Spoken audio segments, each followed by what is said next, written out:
The three kings bearing gifts at the birth of Jesus is as iconic as the shepherds, the manger, and the overbooked inn. Nativity scenes often include three kingly characters around the manger, even though this isn't found in the story. The story of the Magi happens a little later and is one of the stories of Epiphany because they find Jesus, who is revealed to them as a future king. Many people celebrate this on Epiphany with a king's cake, complete with a small plastic baby baked inside for someone to find. It can be easy to skim over the details about Herod because a murderous and paranoid king is a little out of sync with the rest of the story.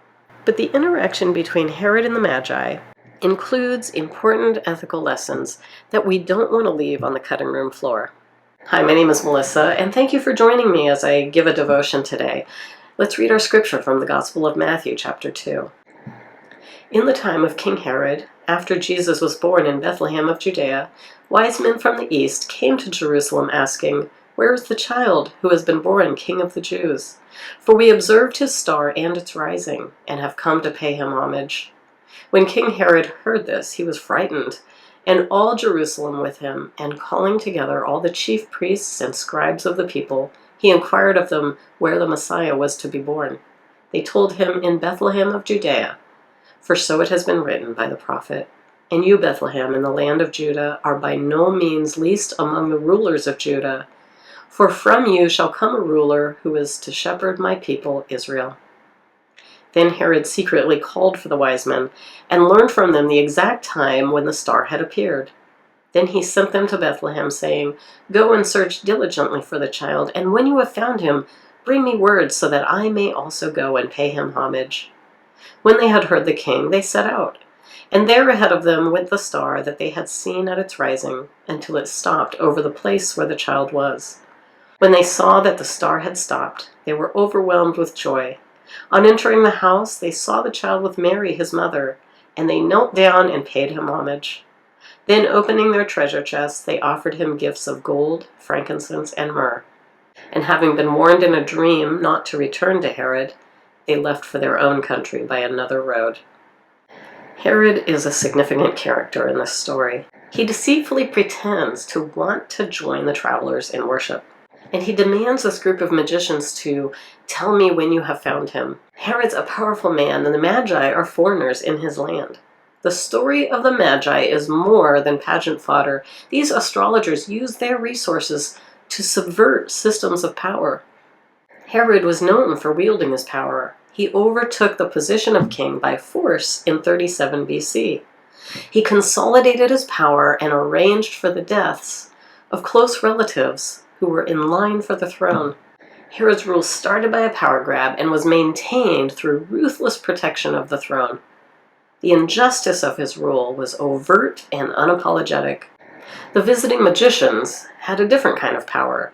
They were educated in astronomy, astrology, and they seemed to have a basic understanding of the messianic expectation of the Jewish people. They had enough economic power to be able to offer gifts of significant worth. And these Magi also paid attention to and knew how to interpret their own dreams, whether delivered through mystical means or that they knew how to listen to their intuition. Either way, they rightly knew not to return to Herod.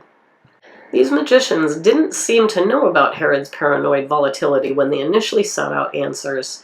So when this king demands that they return to him with information, it's an act of rebellion for them to leave by another way. They used the power they did have, whether it was intuition or prophetic insight, to subvert Herod's power. They didn't have any political power to stop Herod's massacre of the children. They didn't have any influence to convince Herod to worship Jesus. They did what they could. They worshiped Jesus, and then they kept the information they had from getting into the wrong hands. So I'm going to pause here with the story and ask, who are the powerful people in your life? And do they use that power for good or for evil? The themes in this account are timeless.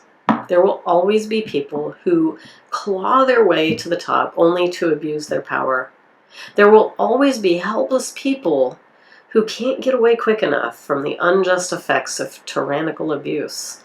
Do you find yourself in either of these positions? Or are you in the middle, in the position of having some power or some insight, like the Magi. And there are all kinds of power that fall into the middle of these two extremes. I mean, you may not hold the top position of authority, but you might have influence, or you might have intelligence, or a specialized education, a needed skill set, a sharp intuition, endless compassion, financial resources, or the many ways where we might have a little bit of power in a situation. So what can we learn from the Magi? They didn't have enough power to stand against Herod, but they knew they could subvert his power a little bit for a time by disobeying Herod's command. Let this account of the Magi challenge you to consider the ways in which your power can be used to further the good just a little bit. How can you wisely use your power for the benefit of the oppressed? And who are the tyrants in your life? And it may not be a person, it may be a system of networks, or it may be a person. But how can you subvert evil through action, or in this case, inaction? And who are the people around you who need help? What do you have that you can offer them? Or maybe you do identify with the person who is completely helpless against those who are abusing their power. If that is you, I am sorry. And I do want to point out that in this story, it is Jesus that identifies with you. And I don't think that's an accident. God sent Jesus into a life where he was poor and helpless so that he could identify with all of those that find themselves poor and helpless. And he knows what it's like to be on the run from those who are abusing their power. But maybe you have some power. Maybe there are other people who have it worse than you, and you can do something. You won't be able to stop whole systems of injustice single-handedly. But I do want to encourage you that, like the Magi, there might be one thing you can do to help further the story of redemption. Thanks for watching.